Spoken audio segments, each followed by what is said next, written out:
What's going on, YouTube? Today, we're talking all about golfer's elbow, what causes it, how to fix it, and how to prevent it in the future. Wave goodbye to golfer's elbow. Let's get into it. All right, golfer's elbow, also known as medial epicondylitis. I know that's a mouthful. I took a lot of anatomy classes, failed a lot of pronunciations. To tennis elbow and the lateral mediocondyle. That's okay. We're going to continue to call it golfer's elbow. So what that means medically is that your medial epicondyle sits right here. It's a little bony structure. That is not your lateral. Your lateral epicondyle sits on the outside. That has to do with tennis elbow. We're talking golfer's elbow today. The medial epicondyle is where your forearm and finger flexor tendons and muscles originate. They run all up and down this area. Symptoms typically vary based on severity, but a few things hold true. You will experience a dull or sharp pain in your medial epicondyle, and it'll hurt to the touch. You can also have stiffness in your elbow. It will hurt with movement. And lastly, there will be a lot of weakness in your forearm and in grip strength. Ooh, that didn't feel too good. Typical causes of golfer's elbow come from overuse and trauma. In terms of golf, that means hitting too many balls, hitting too many times on consecutive days, hitting the ground too hard, taking too big of a divots, hitting on too hard of mats, hitting on too hard of fairways. But golfer's elbow happens in all aspects of life. Anything to do with gripping and flexing the wrist. So that comes in a lot of different areas in your normal life, whether it be at work, manual labor, fixing things, opening and closing things, or even playing instruments. Anything that heavily taxes your grip or forearm strength more than your body can handle. Your muscles and body adapt way easier to things than your tendons do. For that reason, your tendons usually lag behind, and that's when golfer's elbow typically arises. Typical advice for golfer's elbow is rest, ice, wear a brace, get a cortisone shot, and take Motrin until the pain goes away. But I'm here today to break that myth. Icing golfer's elbow is great.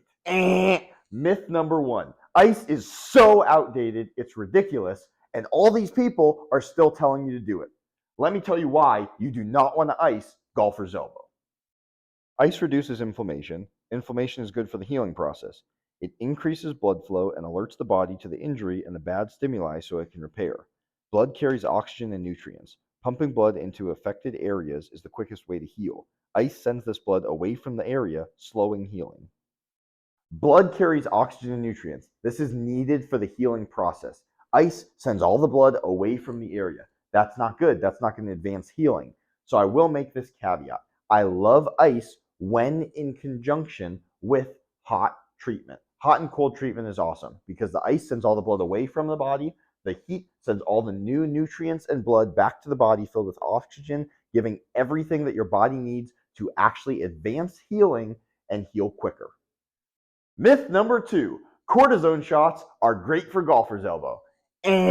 Like ice, cortisone shots are also incredibly outdated, but there are still some doctors that prescribe it for golfer's elbow. You should avoid these at all costs because let me tell you something. Inflammation is not the reason that you're actually having golfer's elbow. So at the very best case scenario, you are just putting a band-aid on the issue and getting no help. At the very worst case scenario, you get to experience all of the symptoms that come along with cortisone shots, including fluid retention, high blood pressure, and hormone disruption. You need to stay away from cortisone shots at all costs and do the rest of the things in this video to help get rid of golfer's elbow. Myth number three is that the upper forearm has nothing to do with golfer's elbow. Could not be more wrong. Yes, while the upper forearm has more to do with the lateral epicondyle and tennis elbow, it actually plays a really important role in golfer's elbow. As this muscle becomes more tight and weaker, this tendon takes the brunt of the load. Now that we've busted those myths, let's go over a few do's and don'ts. Do rehab and prehab the area so that you don't have these issues in the future. Don't rely on painkillers and cortisone shots that may or may not work. Do ice and use hot treatment at the same time. Don't just use cold because that's not going to help anything. Do view the entire arm when you're trying to see how to prevent golfer's elbow. Don't only focus on right where the pain is. And most importantly, do go like and subscribe. Don't click off this video because I'm about to tell you exactly what to do to fix and prevent golfer's elbow in the future. Now that we have all that information under our belt, it is time to hear my 3 phases to getting rid of and preventing golfer's elbow forever. Phase 1 is resting. Now, the resting phase is very important because you need to completely lower your workload. If you're doing too many things, your golfer's elbow is never going to be able to get better. So, in golf terms, if you're swinging 4 times a week, that might mean cutting it out completely or lowering it to 1 to 2 times per week, not hitting next to each other on consecutive days, hitting less golf balls, things of that nature. Also, inside the resting phase, it's important to start working with different modalities to help heal. Dry needling and massage are some of the best modalities to actually help improve golfer's elbow, but these 3 guys right here, I use almost every single day in my home life to help my recovery. Let me tell you about how you can use them to improve your golfer's elbow during the resting phase and during the other phases. This guy right here is a red light therapy, also known as cold laser therapy. It is amazing because you can put it directly on the trouble area, in this case, both under and over on your forearm, and that can help increase recovery because it sends photons, which your body uses as energy, and it rapidly increases healing. I'm gonna stick that guy right there for a second. Now I want to talk about massage guns. Massage guns are awesome because they create vibrations that you can put on special trigger points on your muscles to break up abrasions and help increase recovery. If you're having trouble finding a massage gun for a cheap price that's very good and very effective, that will last a long time, reach out to me. I can help send you in the right direction. Last but certainly not least, this little guy right here looks kind of like a butter knife. They have a lot of different models of these type of tools. This is a metal scraper.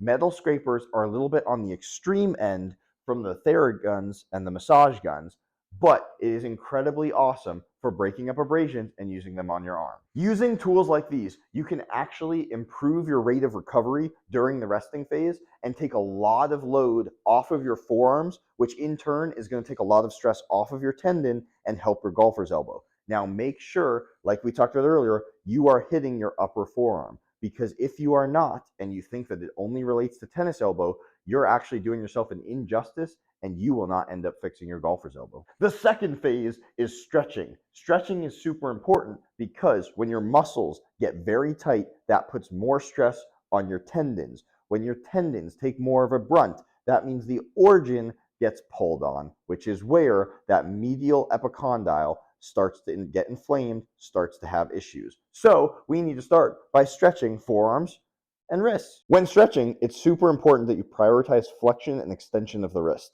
So these are 3 of my favorite exercises for stretching the wrist and stretching out the forearms. I like to start up, then go into down, and then bring it on around town. Hit every single front of that and it'll really stretch you out. A lot of times with golfer's elbow, your ulnar nerve will also get inflamed. That runs all up and down your arm. It is very important that you incorporate some ulnar nerve slides into your stretching routine, because when your ulnar nerve is inflamed, it typically will get trapped and have limited movement. This creates pain. An ulnar nerve slide looks like this. This helps create space in your cubital tunnel so that your ulnar nerve can move more freely and get you out of pain. Some people find that muscle floss bands also give them the same benefit that ulnar nerve slides do, but with one caveat. It's a lot more temporary and it's a lot less permanent. So if you are one of these people, it is okay to incorporate that into your training, but don't make this the only thing you do to improve your golfer's elbow. The third and final phase is finally strengthening. It is super important that you strengthen your grip strength and your forearm strength in order to prevent and get rid of golfer's elbow. Now, if you spend too much time in the stretching and resting phase, you're actually going to go backwards in your forearm strength. So we need to start incorporating this as quickly as possible. There are 2 aspects to this. One is rehab.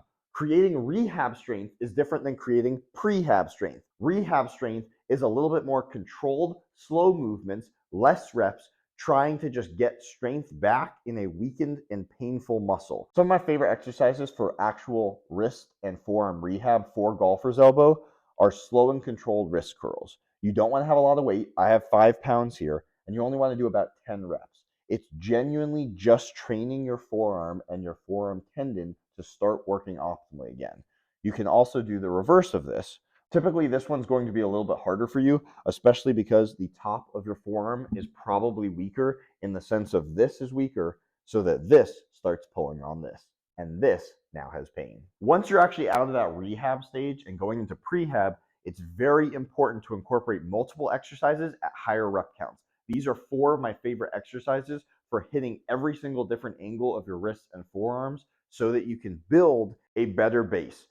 Number 1 is starting in an upward position and flicking your wrists up. Looks like this. The second is the opposite portion of that, where you're down and bringing them upward. Looks like this. The third is bringing them forward. This is similar to the move that you did on the box for rehab, but not on the box because we're doing a lot more reps at this point and you want to stand for this.